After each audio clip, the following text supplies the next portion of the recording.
gaay di dem Europe ñii di dem ay Suisse ak ay Allemagne man dama teg réewum tubaab yëpp di dem ay Afghanistan ay Israël ay Iran Irak teere Tanzanie. waaw maa lay nuyuwaat bu baax a baax xanaa dama xawoon occupé moo taxoon ma arrêté woon quoi waaye ñu àggale information rek ni Ukraine dañ ni en 2022 Ukraine soldaaram yi mi ngi toll woon ci 200 000 militaires mooy soldats yi nga xamante ne nii moom ñoom yoroon nañ ko ak ñi leen waa OTAN doon formé doon fa defoon formation si ñoom neen toll woon nañ si 200 000. nee na actuellement 200 000 yooyu yëpp 200 militaires professionnels yooyu yëpp dee nañu ñii blessé nañu nee na ak ba tax na nee na actuellement nii Ukraine seen ligne de front yi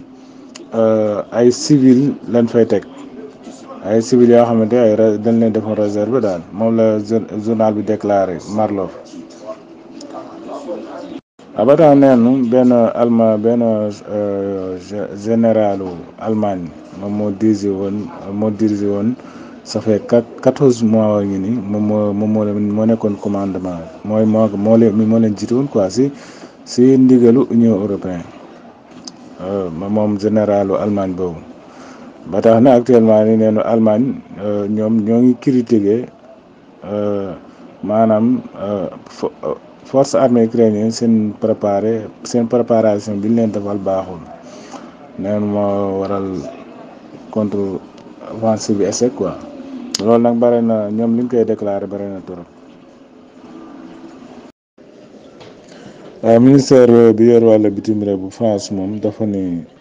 frappe yi nga xamante ni force armée ukrainienne dóor nañ ko Belgorod moom nee na légitime défense la. nee légitime défense la lii mooy waral ñoom seen naafeq te lu mel ni waa Hamas ñoom bi ñu ko defee ñoom dañ ni affaire terroriste la mais Ukraine moom bi ñu ko defee ñoom dañ ni légitime défense la quoi moom la ñu wax ñoom. nee na ñoom war nañu xam position France depuis que guerre bi commencé ba léegi nee na donc nag kon. rey gi nga xamante ni rey nañ koy civilu Russie yi. waaw ba tax na moom journal bi daal moom dafa yéemu daal nee na dèjà terroriste bi nga xamante moom la zone de Kiev yi def ñu nangul leen ko carrément naan ay légitime défense la en tout cas doy na war daal ministre affaires étrangères bu France moom moo déclaré leen nee na ñoom daal ñoom. neen loolu daal légitime défense la daal li Ukraine def Belgorod waaw ñoom français yi ñoom neenu légitime défense la quoi. waa ji li muy leeral mooy que ni gars yi li ñu doon wax fan yi ni Kharkov Russie dafa dóor missile yi mu fa dóor si ay civil la ko dóor bien vrai que ay hôtel la waaw ñoom loolu lañ waxoon. le 30 décembre bii la woon mais waa ji moom li mu déclaré mooy que ni moom nee na gis na si propre bëtam que ni ñaari hôtel yooyu nga xamante ni ñooy woon ci Kharkov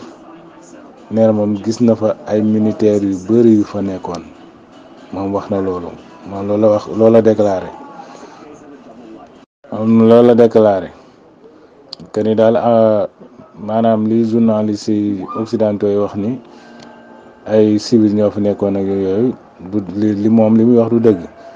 mais waa ji tamit moom li mu wax mooy que ni soldats ukrainiens yi ak OTAN ñoom dañu am confiance ci journalistes yi te nee na am na ay journalistes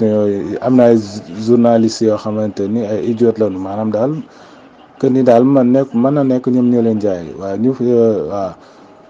mën nañ leen jaay waaw ba tax na daal comme ni mu koy waxee rek le 30 décembre la woon. waaw le 30 décembre la bombardement boobu amoon ay missile la fa Russie dóor quoi si centre Kharkov bi nee na hôtel yooyu maanaam militaire OTAN yu bëri ñoo fa nekkoon ak ay soldats ukrainiens waaw ba tax na daal nee na ñu bëri deewoon nañ le 30 bii passé la woon. nee na armée Russie bi dafa frappé missile longue portée yi ak ay missile si benn entreprise boo xamante ni entreprise complexe militaire la industrie maanaam si Ukraine. ne ministre de la défense bu Russie moom moo ko déclaré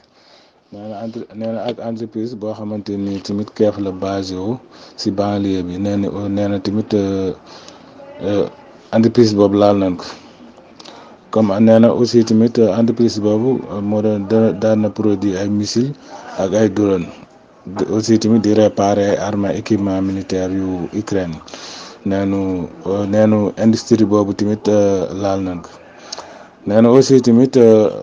dóor nañu missile yi dóor nañ ay missile benn stockage foo xamante ni dañ fa doon denc ay missile ak ay armes ak ay avion yoo xamante ni waa keef ñu leen ko fournil moom mooy occidentaux yi. waaw neen nag ministre bi yor wàllu maanaam ministre bu Russie bi nee na seen objectif bi nga xamante ni moom lañ doon def si bombardement yi neen cible yëpp laal nañ ko loolu la ministère bi wax mais nag waa keef ñoom neenu missile yi nga xamante ni Russie dóor na ko majorité bi yëpp ay dañ leen intercepté seen anti aérien ñoo ko intercepté. waaw tamit li ma jaaxal mooy que ni Dmitry Kuleba moom fan yii rek mi ngi wax ni occidentaux yi nanu baral seen dimbali bi nga xam ne ñoo ngi koy dimbali waa Ukraine si côté système de défense ak yëpp nañ si gën a gaaw. waaw nee na moom Kuleba loolu wax nee na soxla nañu kii système de défense yi soxla nañ ko bu baax a baax. waaw nee na daal waa occidentaux yi nañu gën a baral seen loxo. waaw mais nag bombardement yi nga xamante ni Russie def na ko waa xam li ma leer ba leer mooy que ni mu bari na li mu leen yàqal trop loolu moom leer na moom. waaw Ivan Taldo moom benn nekkoon na ay jamono toogaloon na États-Unis biir OTAN aussi tamit mais actuellement nii moo nekk conseil bu Chicago si côté si lu jëm si wàllu mondial bi daal moo leen di conseil lu jëm si wàllu mondial bi. moom Ivan Taldo moom dafa ni républicain yi ñoom dañ teg benn condition pour que gars yi congrès bi ñu xool affaire Donald Trump daal ba tax na daal mais bu fekkee d'accord nañu Donald Trump dina poser candidat dina poser candidat bu boobaa ñoom dina nangu aide américain yi continuer waaw ba tax na nee na tamit bu fekkee nag d'accord nu dañ koy arrêté te bu boobaa buñ ko arrêté mooy defetu États-Unis moom Ivan Taldo moom loolu la déclaré. waaw mais nag bu fekkee ni nag gars yi d'accord nañu pour Donald Trump poser candidat bu boobaa dinañu nangu aide américain yi continuer te aussi tamit boobaa dina toll si que 1000 kilomètres dinañ mën défendre lu toll si 1000 kilomètres aussi tamit dinañ mën a aar si côté ville bi quoi si comme Kiev ak yooyu aussi tamit neen drone yi nga xam ne drone yi leen di sànni ak missiles yi bu boobaa dinañ ko mën défendre si aide bi nga xamante ni États-Unis moom la leen di dimbalee moom la Evan wax moom. waaw nee na daal nee na républicain yi daal ñoom loolu lañ déclaré mais bu fekkee ni démocrate yi d'accord nañ si loolu rek ñoom mën nañ bàyyi kii continuer quoi aide américain continuer waaw ndaxte ku nekk xam na ne actuellement Donald Trump fan yëpp mi ngi say jafe-jafe si wàllu yoon ak yooyu dara am leeragul daal ñoom li ñu bëgg daal mooy lépp leer. gaay di dem Europe ñii di dem ay Suisse ak ay Allemagne man dama teg réewum tubaab yëpp di dem ay Afghanistan ay Israël ay Iran Irak teere Tanzanie